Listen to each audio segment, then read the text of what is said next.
Hi everyone, I am Nguyen from Purdue University. In this talk, I would like to introduce our work, Allocation with Weak Priorities and General Constraints. This is joint work with Thành, and Kemal. We consider a very general resource allocation problem, where on one side we have the agents, and on the other side we have the resources. Our goal is to efficiently and fairly assign each agent a bundle. We consider three main ingredients. For each agent, there is an ordinal and strict preference over resource bundles. For each resource, there is a weak priority ranking over agents. There are also complex nonlinear resource constraints. This is because different combinations of agents might consume resources at a different rate, and depends on the complementarities and externalities between the agents. We might need complex nonlinear resource constraints to capture this. Let me give you an example. For the college football seating during COVID-19, there were 6 games hosted at Purdue University in fall 2020. Season ticket holders, their group as families with size at least 1 and at most 5 members. During the pandemic, social distance seating is required. For the standard capacity constraint, what we're going to do is we're going to sum up each family assigned to a certain game G weighted by its size. And the summation of the sizes cannot exceed the capacity of the game. This is the standard capacity constraint without social distancing. With social distancing, let's consider a rectangular stadium where 8 families, they're seated in rows. Suppose families, they're required to sit 2 seats far apart in a row and leaving 1 row empty in between. Then we're going to sum up for each family 2 times size of the family plus 2. For the first 2, it is used to maintain that 1 row is empty in between. And for the size f plus 2, it is used for each family, because in 1 row, the family is going to allocate 2 extra seats. And the summation on the left-hand side cannot exceed the capacity of the game. Let's consider another social distance seating scenario, the arena setting. In this setting, rows, they're formed by circles, and we might require that for the rows used, we need one empty row in between. And for the rows, inner rows, there are fewer seats than the outer rows. In general, we have nonlinear resource constraints. This is captured by omega g of x is at most of the capacity of the game G, where omega is an increasing function and x is an assignment vector.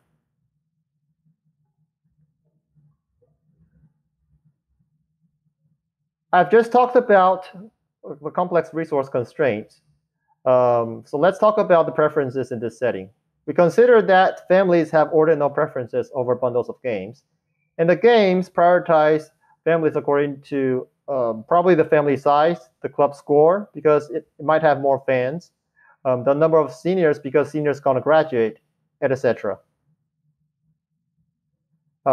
So for other applications that have these 3 main ingredients, we list them in our paper.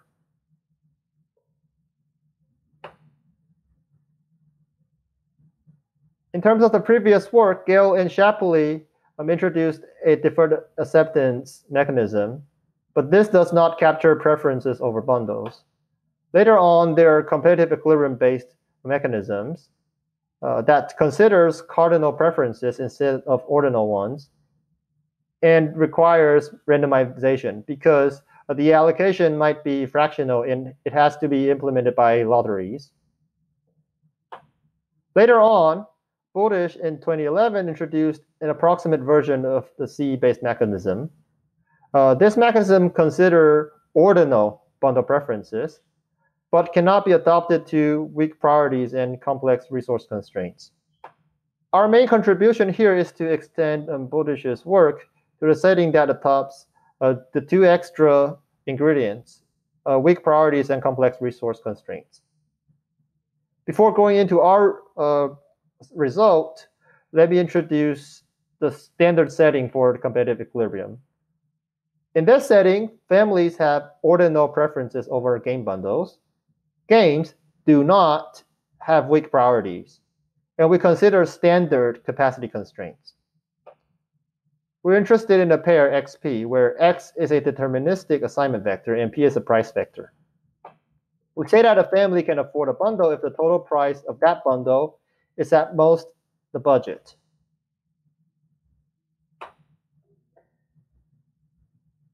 A competitive equilibrium, CE, is a pair XP, such that feasibility or Russell's law and individual rationality are all satisfied. For feasibility, it is the standard capacity constraint. For Russell's law, if the capacity constraint does not bind or the game is not fully allocated, then the price of that game has to be 0. For the individual rationality, each family gets its most preferred and affordable bundle. We can show that a CE might not exist. So Bowdish introduced the approximate CE by perturbing the budget and the capacity. We extend this result to accommodate games with weak priorities on families and on complex nonlinear resource constraints. So later on, we're also going to perturb things. Now, let me introduce the main new concept that we use. It is a competitive stable equilibrium. It's a pair XP so that feasibility and Russell's law are both satisfied. So the constraint here is replaced by the general increasing function omega. For the individual rationality, each family gets its most preferred affordable bundle. Here, we tweak the charging rule a little bit. We only charge the lowest tier families assigned to game G by the price PG.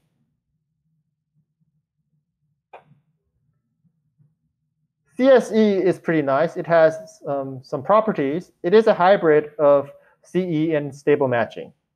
In terms of efficiency, if all families are in the same tier, then CSE is a CE. On the other hand, if all families are in different tiers, that is, games have strict ordinal preferences over families, then CSE is stable.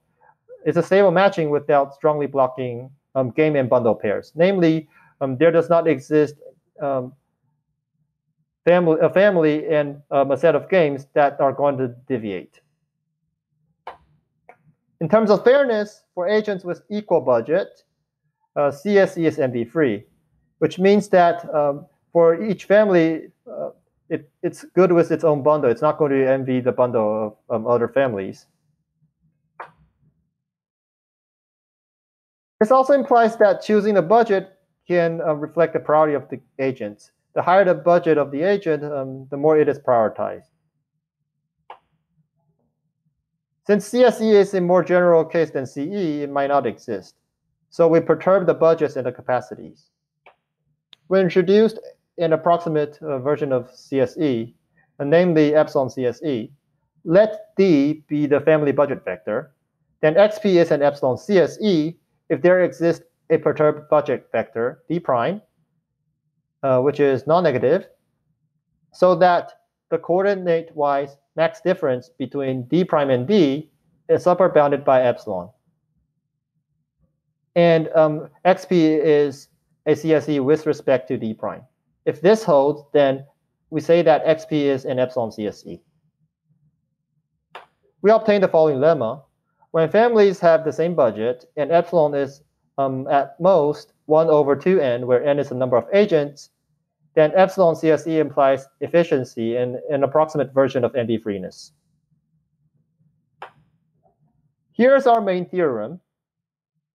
We show that for any positive input parameter epsilon, there is a mechanism that finds an epsilon CSE where the capacity of each game is validated by adding at most delta -1 families for each family type.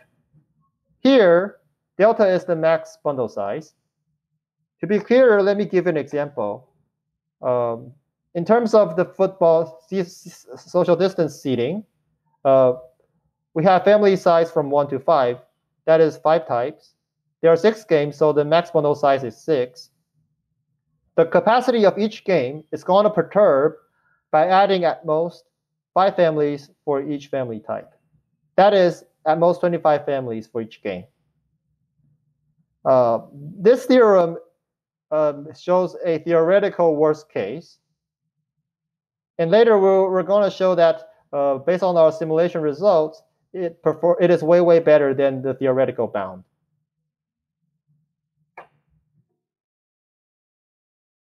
Here's a proof sketch of the main theorem.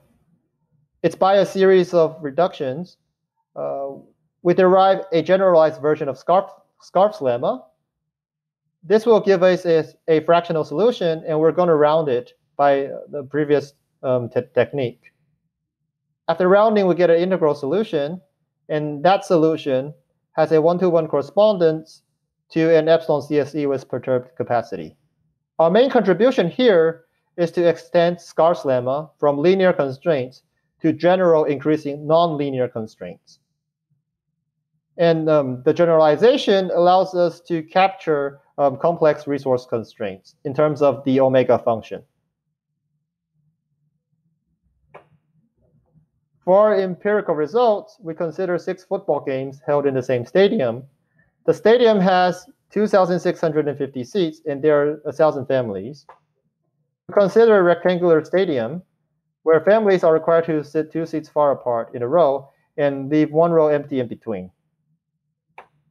Here's the family distribution and seats needed. On the leftmost column, it's the family size. For the middle column, we have a population ratio.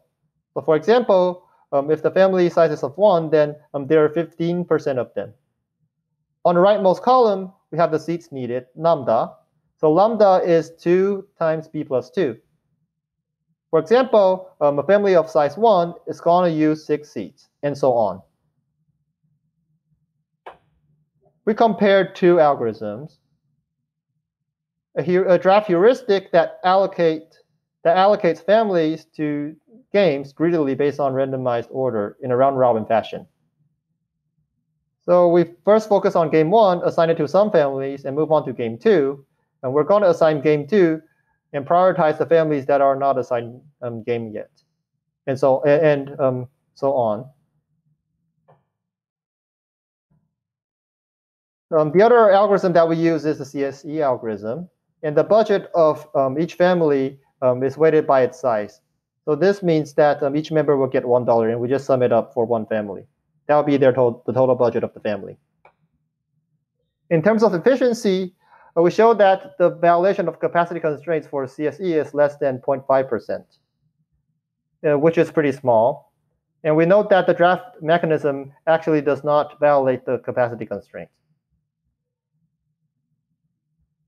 And we can see that the capacity filled up percentage is better for CSE.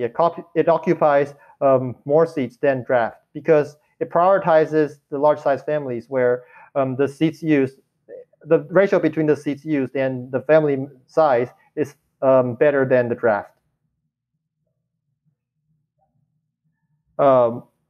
We also have better ranking results for CSE. We say that if a family gets its ith most preferred bundle, then the rank is I. And the average bundle rank obtained by CSE outperforms the draft. In terms of fairness, we define the envy of F as follows. It is the rank difference between the best bundle for F that another family of the same size obtains and the bundle that F itself gets. For example, if I focus on a family of size 2, then this family is going to compare its own bundle to all the other bundles obtained by size 2 families and take the max difference. We show that for each size, CSE outperforms draft for the envy value. except for size 2, which is slightly larger. And there's also a tendency that the larger the size, the smaller the MV value, because large size families might be prioritized. On average, CSE outperforms the draft in terms of the MV value. Let me conclude here. We introduced a nice and very general resource allocation problem with 3 main ingredients. Agents have ordinal preferences over resource bundles, and resources have weak priority ranking over agents. We also consider complex nonlinear resource constraints. Our main results include an efficient and fair mechanism. We also introduce a new concept, CSE, which is a hybrid that connects 2 different types of concepts, CE and stable matching. Our empirical results shows that CSE outperforms zero draft heuristics in nearly most of the aspects, including efficiency and fairness. I'll end my talk here. Thank you.